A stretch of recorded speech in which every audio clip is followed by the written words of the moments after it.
Selamat pagi, saya Ting Chu Choyao. Hari ini 20 Mac 2023 dan kita teruskan dengan latihan rayuan penilaian semula prestasi dengan Surat Perkeliling Perkhidmatan BEL 8 tahun 2011 yang masih berkuat kuasa pada tahun 2023. PP ini adalah bertujuan memperkenalkan sistem penilaian prestasi pegawai perkhidmatan awam kumpulan pengurusan tertinggi, kumpulan pengurusan dan profesional serta kumpulan pelaksana bagi menggantikan sistem penilaian prestasi sedia ada selaras dengan pelaksanaan saraan baru perkhidmatan awam, SBPA. Sistem penilaian prestasi pada masa ini adalah berdasarkan Perkeliling Perkhidmatan Bilangan 4 tahun 2002, Pelaksanaan Sistem Saraan Malaysia bagi anggota Perkhidmatan Awam Persekutuan, Lampiran A2 Panduan Pelaksanaan Sistem Penilaian Prestasi Pegawai Perkhidmatan Awam Malaysia dan Lampiran A3 Panduan Penyediaan Sasaran Kerja Tahunan. Penambahbaikan terhadap sistem penilaian sedia ada juga telah dilaksanakan. Melalui Surat Perkeliling Perkhidmatan Bilangan 2 tahun 2009 mengenai pemantapan Pengurusan Sistem Penilaian Prestasi Pegawai Perkhidmatan Awam. Pemantapan ini meliputi penambahbaikan aliran proses pengurusan penilaian prestasi, laporan pencapaian dalam sasaran kerja tahunan, panduan penilaian bagi aspek kegiatan dan sumbangan di luar tugas rasmi, kategori pencapaian prestasi pegawai dan penjelasan pemberian markah 90% dan ke atas. Sistem penilaian prestasi perkhidmatan awam digubal berasaskan kepada dua prinsip asas seperti berikut: penilaian yang adil dan terus berasaskan kepada petunjuk prestasi utama _hasil kerja _output impak di mana bersesuaian serta perlakuan yang berkaitan dalam melaksanakan tugas dan tanggungjawab, dan menggalakkan persaingan positif dalam meningkatkan kualiti dan produktiviti ke arah pencapaian objektif organisasi. Selaras dengan prinsip di atas, tujuan utama sistem penilaian prestasi ini adalah untuk A. Membolehkan prestasi pegawai dinilai dengan lebih sistematik dan objektif. B. Membolehkan ketua perkhidmatan melaksanakan penilaian prestasi mengikut kesesuaian skim perkhidmatan atau bidang tugas. C. Membolehkan penilaian prestasi digunakan dalam pelbagai fungsi pengurusan sumber manusia seperti kemajuan kerjaya, pergerakan gaji, pemberian insentif, penempatan dan latihan. D. Memberi pengiktirafan, reward, kepada pegawai yang menunjukkan kecemerlangan luar biasa dalam tugas yang diamanahkan serta aktif dalam penglibatan dan sumbangan di luar tugas rasmi. E. Meningkatkan penglibatan dan komitmen semua peringkat pegawai penyelia dalam proses penilaian prestasi. F. Membolehkan tindakan diambil bagi tujuan memperbaiki dan meningkatkan prestasi pegawai. Dan G. Mengambil tindakan, punishment, terhadap pegawai berprestasi rendah melalui dasar pemisah, exit policy. Selaras dengan hasrat dan ketegasan kerajaan untuk memberi pengiktirafan dan menghargai, reward, sumbangan pegawai berprestasi dan mengambil tindakan tegas, punishment, terhadap pegawai berprestasi rendah, tahap prestasi pegawai dan implikasinya dikategorikan seperti jadual 1 berikut. Tengok jadual 1.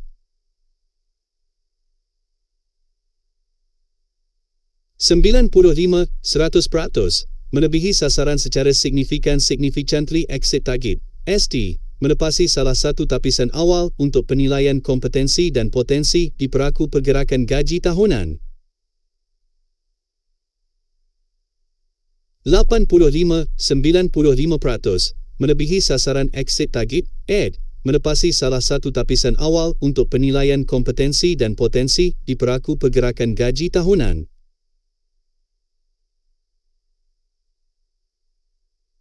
75-85% menepati sasaran on target. OD. Melepasi salah satu tapisan awal untuk penilaian kompetensi dan potensi bagi markah prestasi 80% dan ke atas di peraku pergerakan gaji tahunan. 75% tidak menepati sasaran below target. BT. Diberi tempoh selama 6 bulan untuk penilaian prestasi khas sebelum ditamatkan perkhidmatan bagi markah prestasi yang kurang daripada 70% diperlakukan untuk tidak diberi pergerakan gaji tahunan. Ciri-ciri sistem penilaian prestasi 7. Sistem penilaian prestasi ini mengambil kira perubahan dan perkembangan dalam perkhidmatan awam serta keperluan menambah baik sistem penilaian prestasi sedia ada. Oleh itu, sistem penilaian prestasi yang baru ini digubal berasaskan kepada ciri-ciri berikut. A. Pembahagian item penilaian berasaskan kepada tiga dimensi iaitu teras, fungsian dan sumbangan.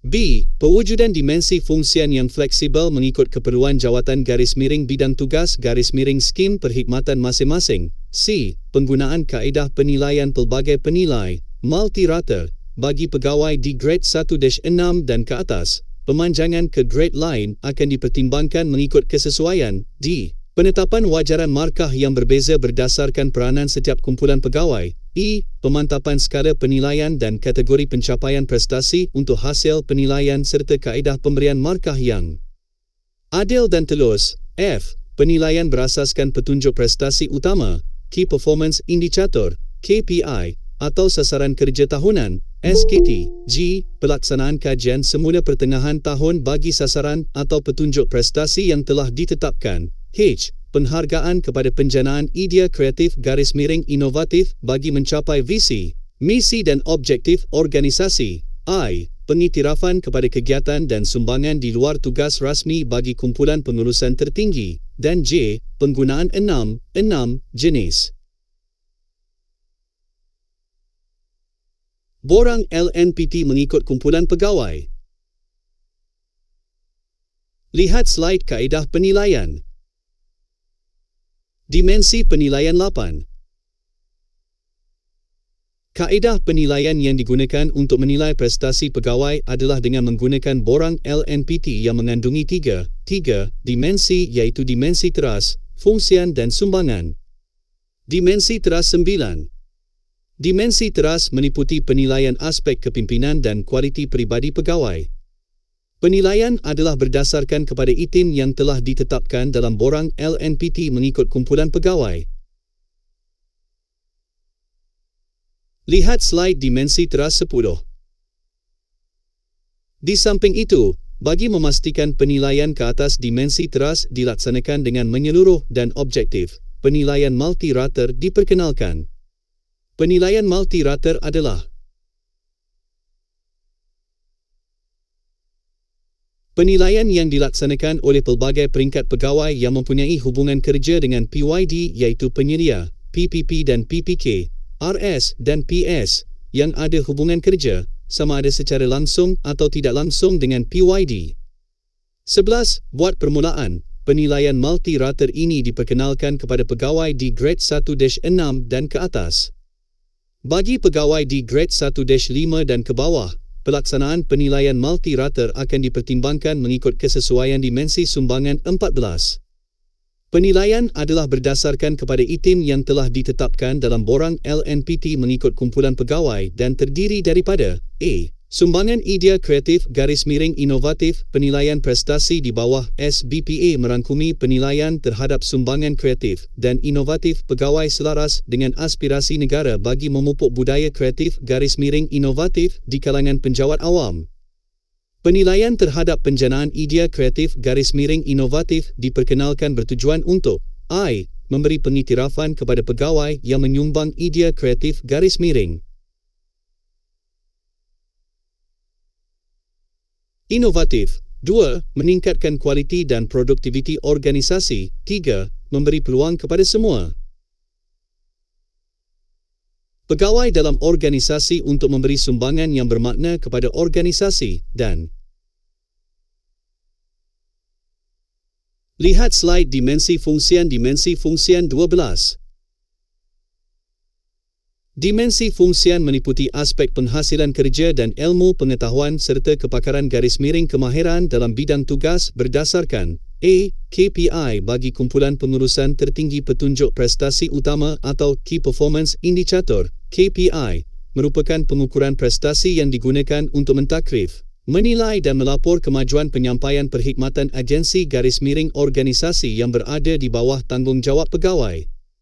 Pengukuran KPI yang digunakan adalah berasaskan kepada pencapaian pegawai yang dinilai sejajar dengan perancangan KPI organisasi.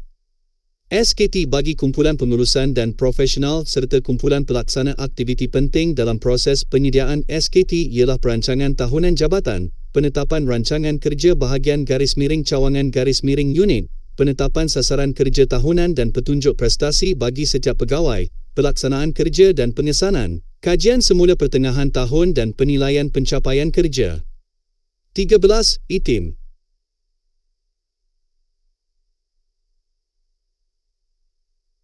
Penilaian bagi dimensi fungsian adalah fleksibel di mana ketua perkhidmatan boleh pakai item penilaian yang terdapat dalam borang LNPT atau menetapkan item penilaian lain berdasarkan bidang tugas garis miring jawatan garis miring skim perkhidmatan PYD. Lihat slide dimensi sumbangan 14. Penilaian adalah berdasarkan kepada item yang telah ditetapkan dalam borang LNPT mengikut kumpulan pegawai dan terdiri daripada A. Sumbangan idea kreatif garis miring inovatif penilaian prestasi di bawah SBPA merangkumi penilaian terhadap sumbangan kreatif dan inovatif pegawai selaras dengan aspirasi negara bagi memupuk budaya kreatif garis miring inovatif di kalangan penjawat awam. Penilaian terhadap penjanaan idea kreatif garis miring inovatif diperkenalkan bertujuan untuk I. Memberi pengiktirafan kepada pegawai yang menyumbang idea kreatif garis miring inovatif. 2. Meningkatkan kualiti dan produktiviti organisasi. 3. Memberi peluang kepada semua pegawai dalam organisasi untuk memberi sumbangan yang bermakna kepada organisasi dan menerapkan konsep knowledge based dan creativity driven bagi membolehkan organisasi menghasilkan inovasi yang memberi nilai tambah kepada produk atau perkhidmatan yang disediakan. B. Sumbangan di luar tugas rasmi dimensi kegiatan dan sumbangan di luar tugas rasmi diperuntukkan kepada pegawai kumpulan pengurusan tertinggi sahaja. Manakala kumpulan pengurusan dan profesional serta kumpulan pelaksana, aspek ini dinilai dengan menggunakan borang penilaian kegiatan dan sumbangan yang perlu dikemukakan bersama dengan borang LNPT. Pelaksanaan laporan penilaian prestasi tahunan secara atas talian 16. Semua penyediaan LNPT termasuk KPI dan SKT hendaklah dilaksanakan secara atas talian, online, sama ada melalui submodul LNPT dalam aplikasi Sistem Maklumat Pengurusan Sumber Manusia, ARMIS, menerusi rangkaian EG*net garis miring internet atau sistem LNPT online. 17. Penilaian multi-rata bagi pegawai grade 1-6 dan ke atas hendaklah dilaksanakan sepenuhnya secara atas talian. Penetapan RS dan PS juga dilaksanakan menerusi sistem yang digunakan. Pelaksanaan ini adalah untuk mengelakkan PYD daripada memilih sendiri RS dan PS bagi penilaian multi-rata. Selain itu, pelaksanaan ini juga memberi kebebasan kepada RS dan PS untuk membuat penilaian secara lebih objektif terhadap PYD. 18. Walau bagaimanapun, dalam keadaan di mana talian menghadapi gangguan berpanjangan, pengisian secara manual dibenarkan bagi mengelakkan penyediaan LNPT garis miring SKT terganggu yang boleh menjejaskan jadual perancangan penyediaan tersebut. Maklumat LNPT ini hendaklah direkodkan semula dalam ARMIS oleh Urus Setia Panel Pembangunan Sumber Manusia PPSM sebagai data sejarah LNPT. Apakah itu wajaran penilaian? Wajaran itu adalah berat atau peratusan keseluruhan. Ianya juga digunakan di mahkamah dengan menilai kredibiliti seseorang saksi atau bukti.